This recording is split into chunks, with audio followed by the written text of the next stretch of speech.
Hi, I'm Doug, And I'm Yvette. and your search for a timeless podcast is over. Welcome to Search Complete.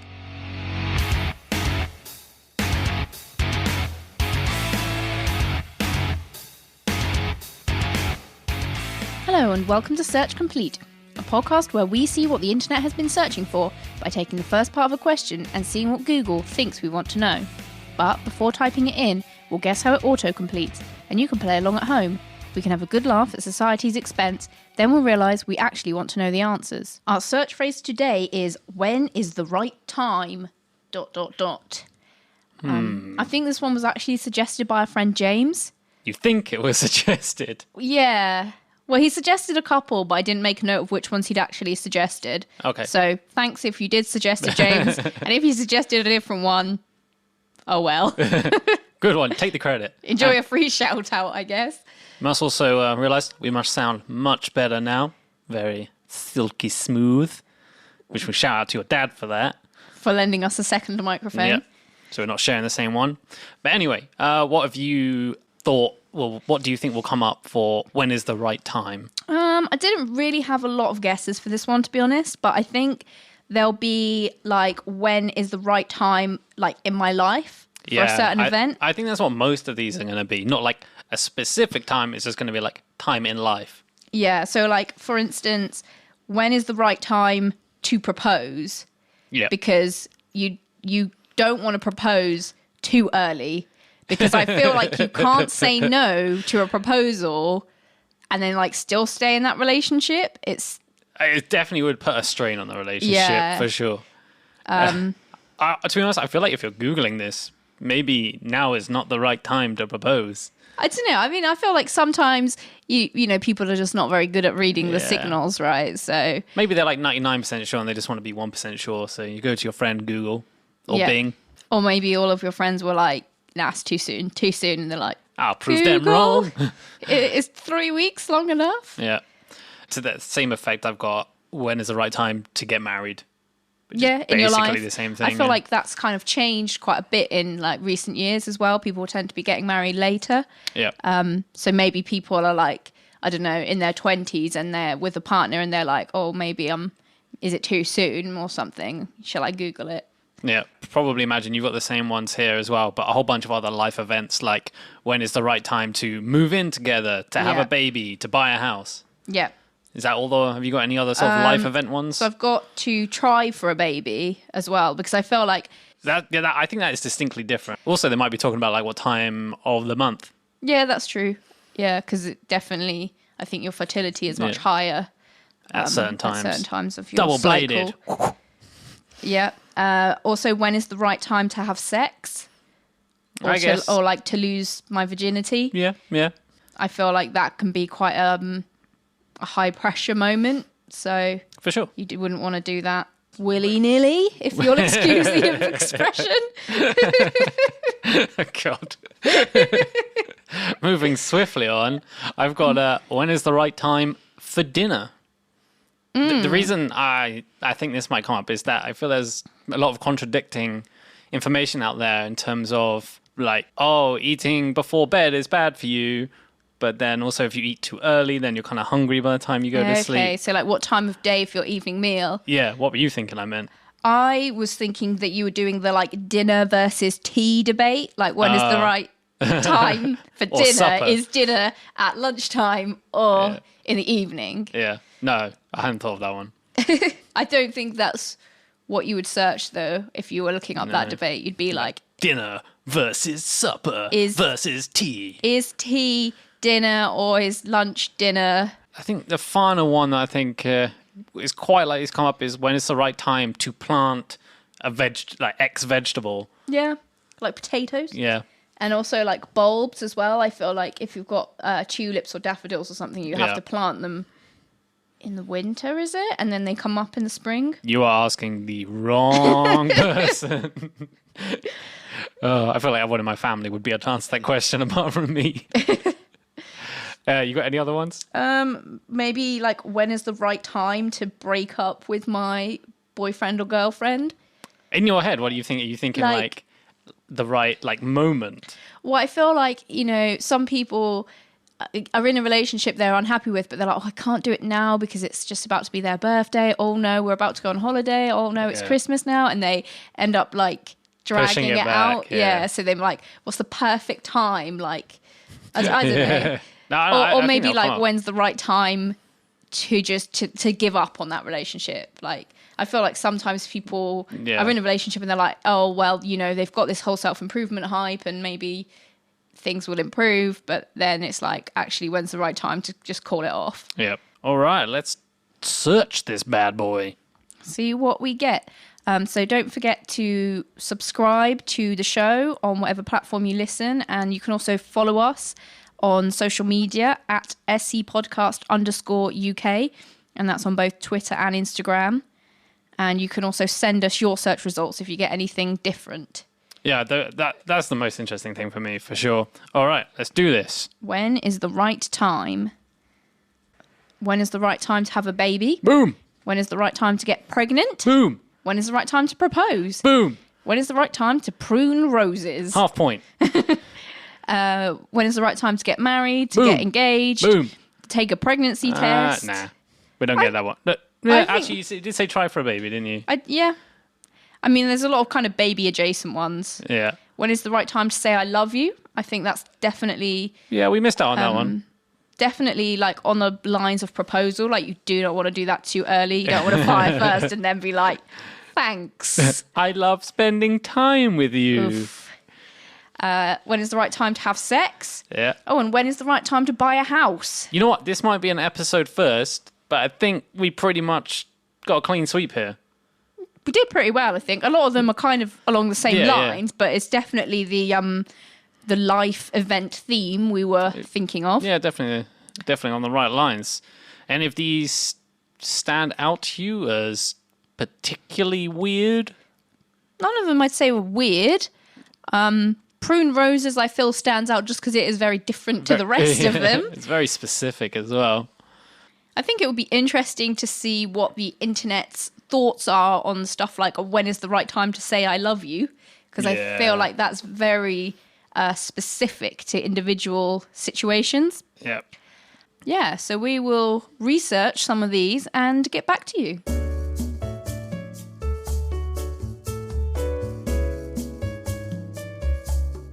And we are back, and I looked into when is the right time to get pregnant.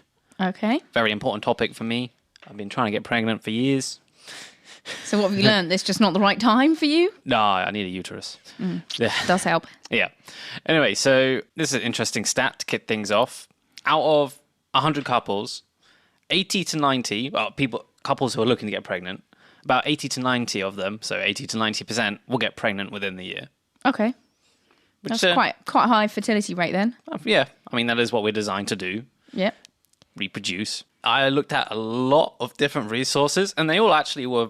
I feel like sometimes you get like very varying results. Very different stats. Yeah, but no, everything is pretty conclusive on this side of things. I feel like sometimes with stats, though, they're different because you can measure them in a different way. But with being pregnant, you're either pregnant or you're not. It's not like a... Yeah, it's not like somewhere in the middle. Yeah. Yeah, so the right time to get pregnant, if you're trying to get pregnant anyway, is a day after the woman ovulates, which is about 14 days after the first day of your last period. Okay. So like in the middle of your cycle, basically. Yes, pretty much. Obviously, it's different for different women. Some women's cycles are longer, some of them are shorter. But as a ballpark, that's what we're talking about. And the egg lives for about 12 to 24 hours after being released. Oh, so it's quite a short window. It is short. But how long do you think sperm can live inside the woman's body? I think it's about 4 days or something, isn't it? It's up to 7 days. Oh, really? 5 to 7 days, which is a lot longer than I thought. I thought it was like 2 days or something. Yeah. I thought these numbers were switched around between the egg and the sperm. Like sperm lasts like 24 hours, whereas the egg can survive for like 5 to 7 days. But apparently it's the other way around. Yeah, well, I guess because the egg has to get fertilized when it's in the fallopian tube as well, right? So I guess it doesn't take that long to go down the tube. And the best advice, although a lot of the advice out there is, try and sync up with your calendar. the best advice is just to have regular sex. Yeah, makes sense. I wonder who came up with that idea. Someone with no ulterior motive, I'm sure. Yeah. And I should note that you should, if you are looking to have a baby, you should not use contraception. Yeah, I mean, it was honest. It came up on the list of like the right things to do when you're trying to get pregnant is make sure you've stopped taking your contraception. wow. What people genuinely like go to the doctor and they're like, I'm really sad, I can't get pregnant, and they were like, oh, are you still taking the pill? Though? And they're like, yeah. They're like, oh, I thought it was just to regulate my cycle or whatever. But Oh wow. Yeah. I feel like if you are trying to get pregnant and you're still taking contraception, you probably shouldn't have a baby.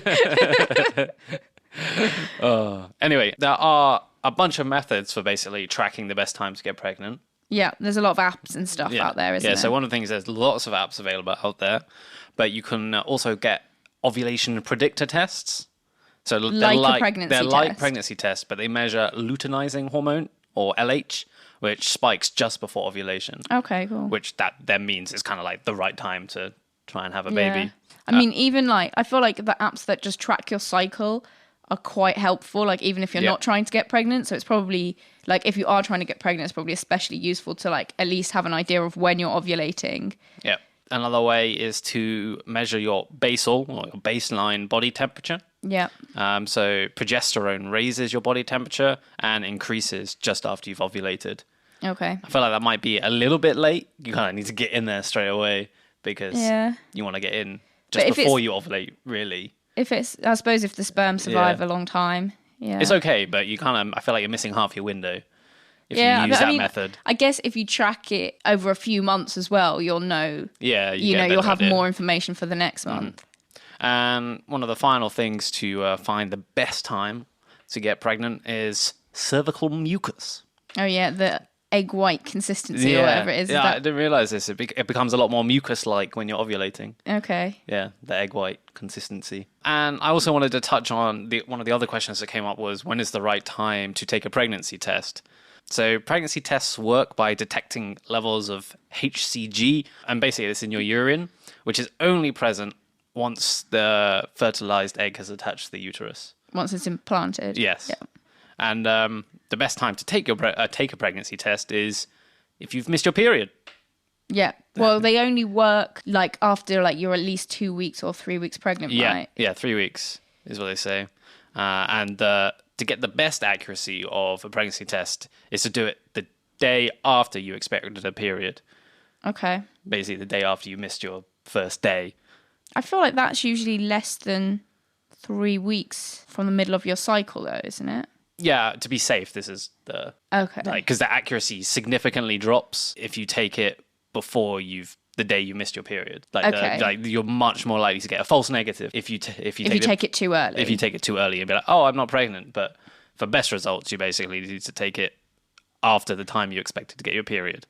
Yeah. Another good time to take a pregnancy test is in the morning, because that's when your pee is most concentrated. Yep.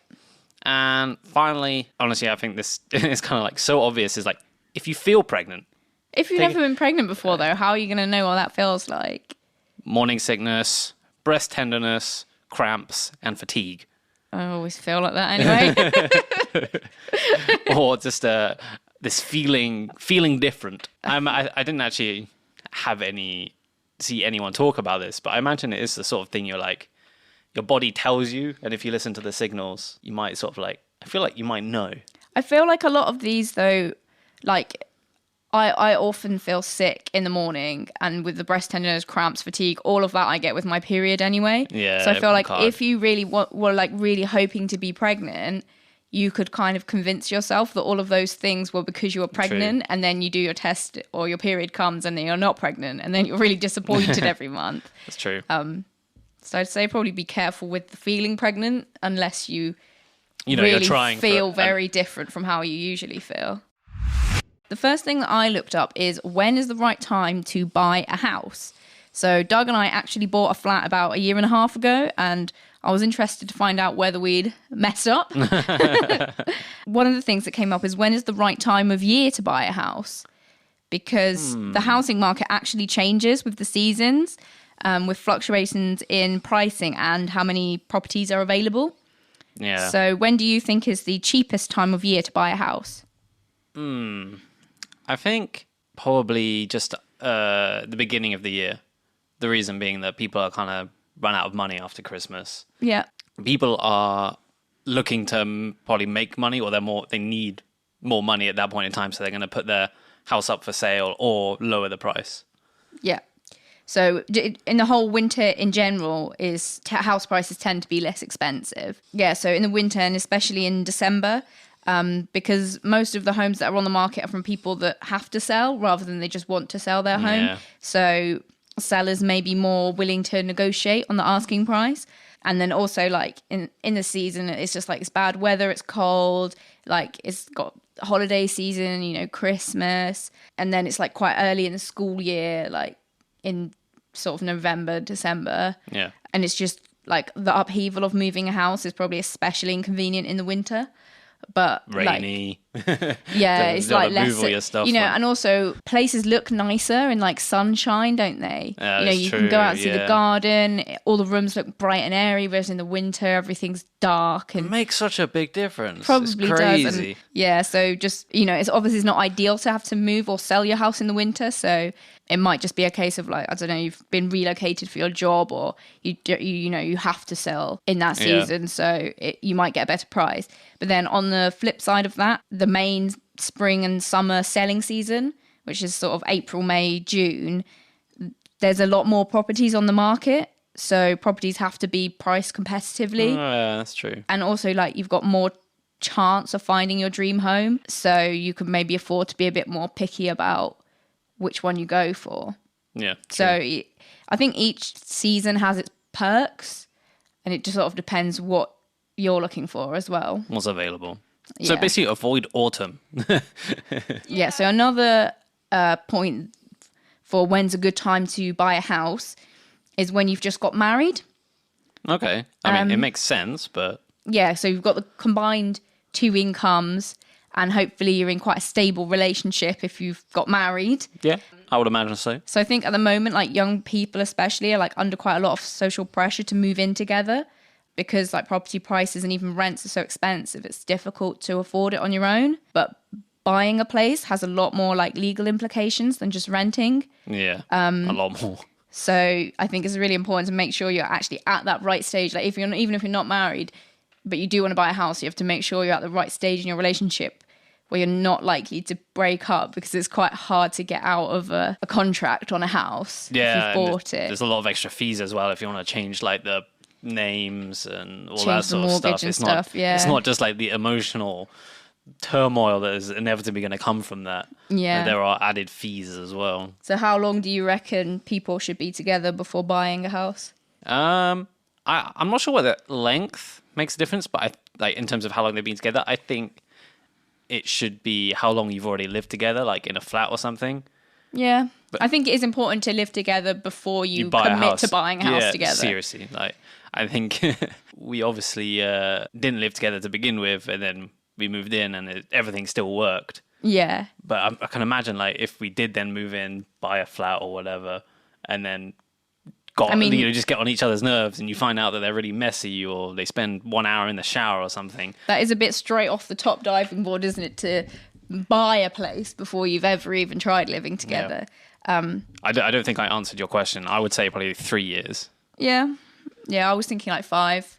I haven't looked up an answer, but this was just like, I thought it'd be interesting to get your opinion on it. Yeah. But I think it depends on like depends your on the couple situation, as like well. and how old you are. Because I feel like if you're like both 35 and you've been together 2 years or something, it's probably, you know, it's probably more sensible to move in than if you're like 19 but you've been together for 7 years. You're probably too young. Yeah. We're going on a bit of a tangent here, but I definitely think up to the age of forever, to be honest. But you're still changing a lot. Your personality changes a lot up until you're 25, even past that.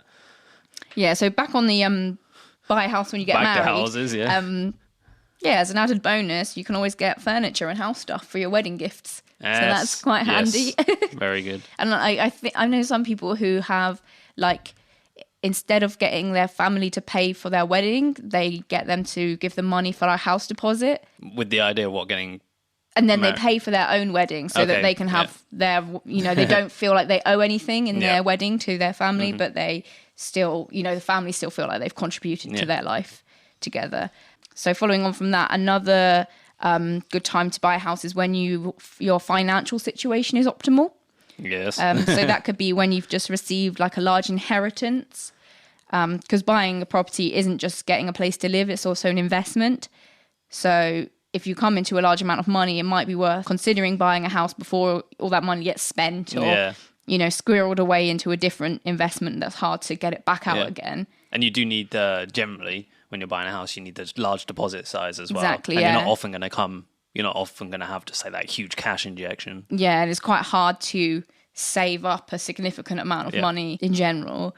So like another thing is if you've received a promotion and a pay rise that's allowed you to save a lot more money. Yeah.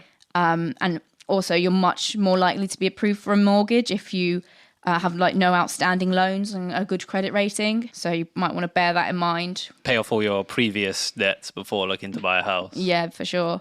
So speaking of mortgages, when interest rates are low is also a good time to think about buying a house. Yeah. Because if you can secure a mortgage with low interest rate, then you're lower monthly payments and you have less to pay back overall as well. And also just like when it feels right for you, like you might have the money and it might be a good time of year or whatever, but if you don't feel like you want to stay in a place for a certain amount of years or definitely. You need to bear in mind your lifestyle as well. Yeah, you shouldn't be pressured. I don't think you should be pressured by anyone. If you're not ready to do it, then don't feel like society is like telling you must buy a house. I think it's a huge commitment. It is huge. The other topic I looked at is when is the right time to prune roses? I thought this was going to be an absolute snooze fest. I was partially right, but there's a lot more to it than I originally thought, and there's so many resources out there as well.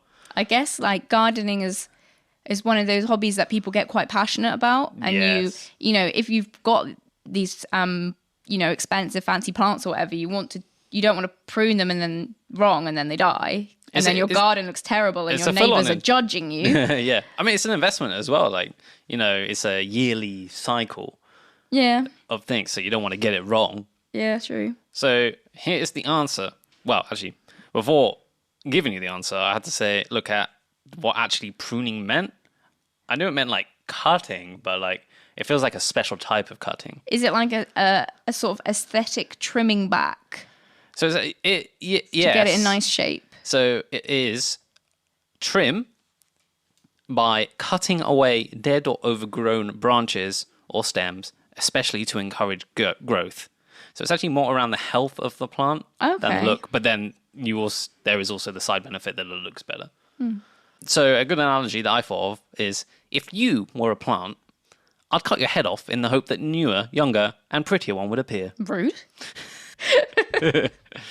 And so the difficulty level of roses to prune is a medium. Medium. Like I thought it'd be like easy, but they got thorns.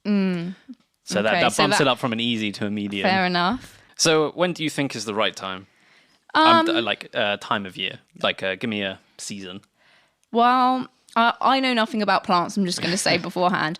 But I feel like roses tend to bloom in the summer.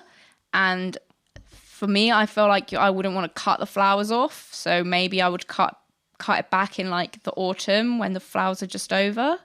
Okay. The thing is, there's like 3 out of 4 of the seasons would have been correct. And did I choose the wrong one? No, you chose. That is one of the correct ones. Basically, doing stuff in winter is pointless. The right time to prune roses is spring, summer, or fall. Okay. So in the spring... Is it like different amounts of pruning? Yeah, it's different amounts and different types. So in the spring, after the last frost has fallen... I mean, I feel like at the moment that can be quite variable from year to year. I think in some countries it's like clockwork. Okay, but fair. Also with climate change now... Things are probably changing quite a lot. And there's plenty of websites you can go on and find out when the last frost of the year is. How do you know? Like, if there's a frost, how do you know that's the last one? I don't know. The spring one, from what I understand, is the most important pruning sesh. Oh, fair. Okay. Then in the summer, you just want to get rid of any of the... I'm going to go in the spring... Talk about the spring one in a minute. But in the summer, you just cut away any of the dead flowers. Okay. Because sometimes they die. You just want to keep it looking nice. You just get rid of them. Yeah. And then in the fall, you want to basically, they're going to die after the first frost or the first killing frost. Okay. So you just want to cut back any of the more overgrown stems, but not too much because cutting promotes growth, and you don't really want them trying to grow in the autumn into the winter because that's not going to happen. So the spring prune, I've got 8 foolproof steps for you. Okay. 1, remove any leaves. All of them? Yeah. Is that fine? Like, I feel like it would die if I had no leaves at all. I don't know. Isn't This that is how what it it gets says. this energy? No, you just remove all the remaining leaves. Okay. You cut off any of the dead wood. Okay. The dead weight. Remove any branches that are crossing over each other to sort of, 1, it looks better, 2, it promotes airflow. Okay. Next is you remove any weak growth. So some weedy little Just stem. like natural just selectioning that one off. Exactly. And you then, this is the important bit, is you want to prune any of the remaining stems that you have left after your culling by cutting 1/4 to 1/2 an inch above a budding eye. Is that where the flower's going to come out? Yeah, so it comes Okay. the eye comes out on the side of the stem, so then you want to cut above it, Okay. 1/4 inch above, where you want it to be, depending on the height you want. So does that just stop you like having this huge bush and all the roses are in the middle? Yeah. So you can actually see the flowers when they come out. And here's a pro tip. You want to make a slanted cut at 45 degrees. And then you want to seal up the fresh cut with some glue. Oh, interesting. Not super glue. There's like special flower Like glue. plant glue. Yeah. I had never heard of this. Yeah, me neither. And then the final step, no, not the final. The penultimate step is to clean up after yourself. What, like clean all of the blood off your hands after the rose thorns got you? No, because you're wearing gloves. No, just like, you don't want, if there's like lots of dead leaves around, apparently that's bad You for don't want growth. it to get all mulchy underneath. Yeah, exactly. Fair enough. And finally, you want to feed them. Roses are big eaters. So just put a little Big Mac on the ground next to it. Can you just imagine? You put it there and then go back in the house and then a fox would come Yeah. and make off with it in the next 5 minutes. I think Big Macs would be a bit toxic. Just leaching all of these chemicals into the ground and around your rose. That is the best time to prune roses and a little bit of a step-by-step guide of how to do it.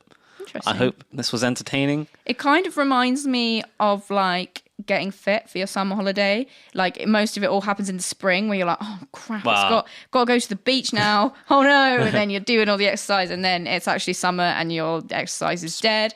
And then you got to prune out all of those workouts you're not going to do. And then in the fall, you're like, I'm gonna put some work in now for next year. Then in the winter, you're like, yeah, I'm not going to do that. And that happens every year. Yeah. I looked into when is the right time to say I love you. I love you. Oh, thanks. Was that the right time? Well, I think this actually means when is the right time to tell someone you love them for the first time. Yeah. Because I think that's quite different and much more like momentous and high stakes than if you've been in a relationship for ages and you just say it all the time. Yeah, that's true. So Hey, there's... just because I say all the time doesn't mean I don't mean it. No, I know, but it's not like... I'm not sort of shocked by it. It's not, you're not worried I won't be pleased with that. You're not like, oh, What? should I say it? Is it the right time? Yeah. So, yeah, there's quite a lot of advice about when to do it, when to say I love you. I'm just going to run down through a few of the good points. So one of them is to go on at least 5 dates or be together at least 2 months. What? Which I think is quite minimal, but... Yeah, that to me, honestly, for me, like, love is a strong thing. Yeah. I feel like we never talk about like this. There's some sort of state between crush and love, but Yeah, it that needs no a one has a name. word for it. The Germans probably have a word for it. Well, someone in some language probably does. Yeah. But yeah, I think one of the most hilarious recurring jokes in Peep Show is like how both Mark and Jeremy say like, oh, I think I love her, Mark, or Jez, she might be the one. Yeah. But like every For time everyone. they first meet a new woman and it never ever turns out well for them. So also don't say it when you want to reward your partner for something or if you're expecting something in return. Yeah, it's not really honest. Or Yeah, and following on from that, do not say it before, during, or after sex. why not after? it kind of seems like it's a thank you for the sex. I get that. Like, especially if you've never said it to that person before. Yeah, that's true. I wasn't really thinking about it Yeah. that way. Don't say it when you're very emotional and cannot think rationally, brackets drunk. And then back to the men versus women debate. Who do you think tends to profess their love earlier? Men. Yep. So men on average take an 88 days, whereas women take 134 days. That's a lot more. Yeah, so it's like days 3 months versus 4.5 months. Yeah, wow. Kind of surprised me, actually, that there was such a difference. Yeah, me too. But I don't know whether it means like that's how long it would take them to say it first. Yeah, I don't know, like... Or like whether men tend to say I love you and then women wait a month and a half and then they're like, yeah, I love you too. I think in general, this is obviously in general, on average, men are a little bit more... They're less complicated. I think... In general. There's a lot less I going on, suppose. so it's kind of just like... Bit less scheming. Do I, don't I? And then as soon as you know, you're like, you're not hesitating about that emotion. You're like, yeah, I do. Also, I think traditionally, like men can be a bit more commitment shy than women. So maybe women hold off saying it because they want the man to say it first. Yeah. So, but then after 4.5 months, they're fed up and they're like, I'll just say it and see what happens. Yeah. So one of the biggest points is to only tell someone I love you if you really mean it. So, yes. Like probably think about it and make sure you actually do love this person before you tell them. And like make sure you're capable of loving someone properly, like in that you've worked through your baggage from previous relationships and personal issues that might hold you back. Yeah. You don't want to end up making promises that you can't keep and then letting that person down, especially if you do love them. Yeah. And also like with dating at the moment, people are playing like more and more games and strategy about like when is the right time to say it to sort of swing the ball in their court. Is that fair to say?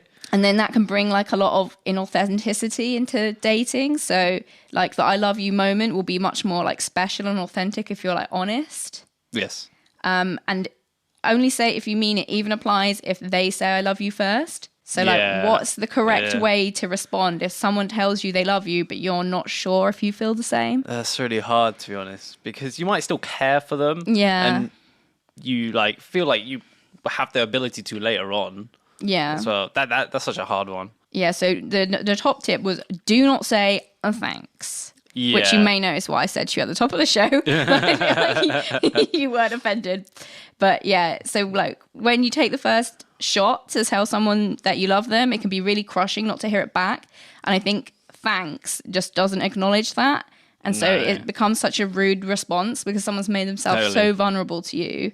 And you're just like, thanks. It just sort of waves it off. If you're not sure that you're there yet, just you have to explain to your partner that you really like them, but you're not quite there yet because love can develop at a different pace for everyone. Yeah. So like, yeah, just be honest. If your partner really does love you, they'll stick around. Yeah. Like obviously try not to hurt their feelings. You have to be nice. Also, if you don't think you'll ever love that person, if you just wanted like a casual relationship or something, and then you should still be honest. Like it's probably a good time to call off that relationship. If they love you and you don't think that's ever going to be the case for you, it's probably cruel to just string them along. That would be cruel, yeah. I think the hardest one is definitely like if you're not in that stage just yet, because you said like if they love you, then they'll understand. I think it would be really hard from someone who has just opened up to hear that. And so like obviously it's preferable to avoid the awkwardness of this situation. If you feel that you could maybe just wait until you're sure that they feel the same. So like how do you know if someone loves you?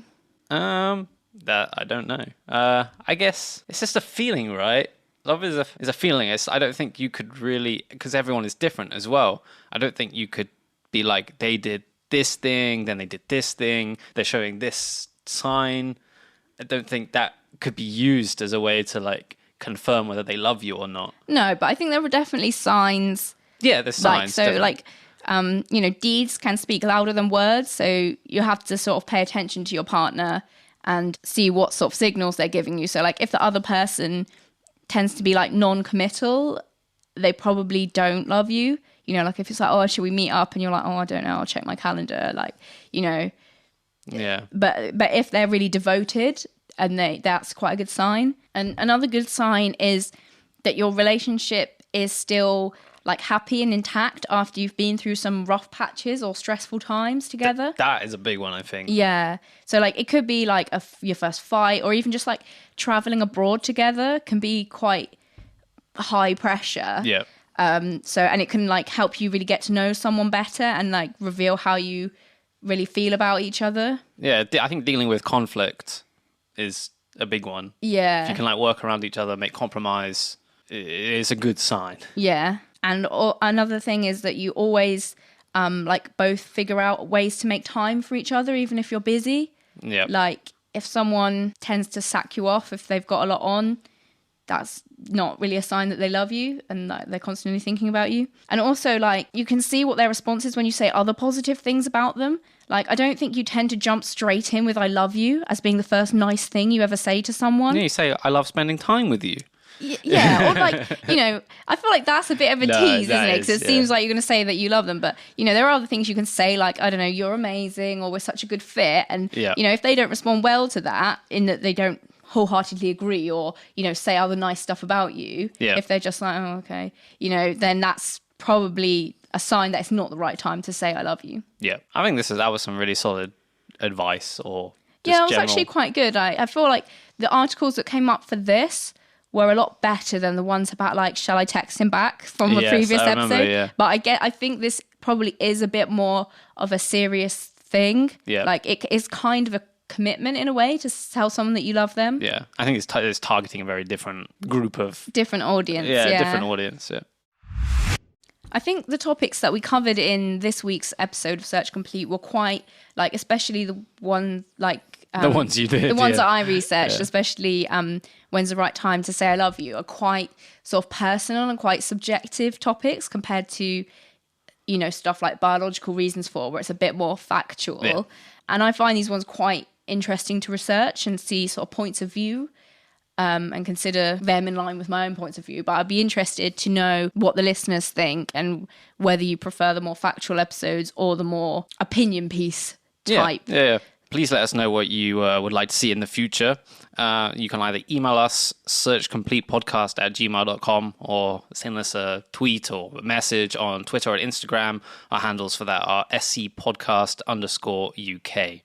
And also let us know if you've got any more suggestions for search phrases, like I think James. Let us know about this one.